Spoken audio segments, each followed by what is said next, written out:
That's great. Now let's talk about your family. You got a beautiful family. Yes. Yes. Let's talk about how. First of all, tell us about your family, and then tell us how you started your family. Well, I got married at the age of 43. Right. Say that again. You got married at the age of 43. Yes. At the age of 43. 4-3, not 4.3. Yeah. 4.3. At the age of 43. So I tell people that I am an expert on the good, bad, and ugly of being single. Yes. And but I've learned that before you get married, you have to be whole and complete. Yes. Because another person cannot do that. Yeah. Only Jesus can. Yeah. And so as a result of understanding that, it helped me see the importance of a single, of developing my personal life with Jesus, helping Jesus help me in certain areas of my life. So when I do get married, I would be a blessing to my spouse. Yes. And not a problem to my spouse. Yeah. And so me and my wife, the funny thing is we both were raised in Dayton, Ohio. We both went to the same elementary school. We went to the same junior high school. We had the same friends. And I was raised 2 miles away from her. And guess what, Pastor Jason? I did not know her. Wow. She was a cheerleader. I played on the basketball team. She cheered for me, and I didn't even know her. Wow. So God brought us back together again through a mutual friend, like I said, about 8 years ago. And it was just amazing how God did it. And the funny thing is, I've never seen her before I fell in love with her. Yeah. I heard her voice. We talked about Jesus.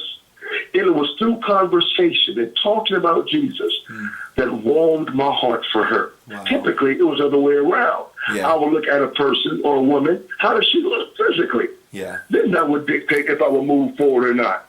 But this allowed me to see her heart. Wow. Wow. And your family today? Tell us about your family. Yes. I have 3 wonderful children.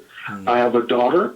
She lives in New York. She works in Manhattan, lives in the Bronx. She works for a fashion company, and she also is overseeing her own fashion business. Then I have a middle boy, Keenan. He leaves for college next year. Okay. Then I have a baby boy. He's Fred Felton the fourth. Fred Felton the fourth. Yes. And how old is he? Sir. He's 4. Wow.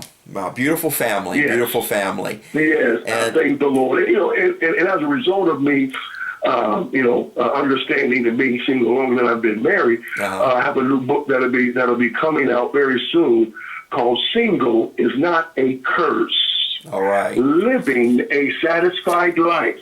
And the warning is don't get married until you read this book. So it's going to be a great book for those who are That single. is great. That is great. Because so many people, we have a lot of people who are single at Living Waters. So many people who are single in the church, yet they feel lost. They feel like they are not important. They don't have a place. That most churches historically, especially in the last, it's changing, but in the last 50 years, 100 years of the church was geared toward families. It was geared toward married couples and children, or couples with children. And so at Living Waters and in the church, single people have a place.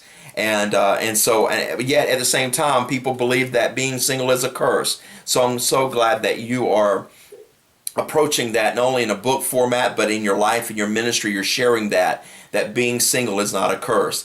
Yet also, I liked your story where you said that you had to bring wholeness into a relationship. And that's so important because 2 broken people don't make a whole in a relationship. That's right. To make a great relationship, it takes 2 whole individuals in order to make a marriage successful. So what a story and what a family and what a blessing you have today to have the relationship and the ministry of your family through you and your wife ministering others for that. So that is just really such a blessing.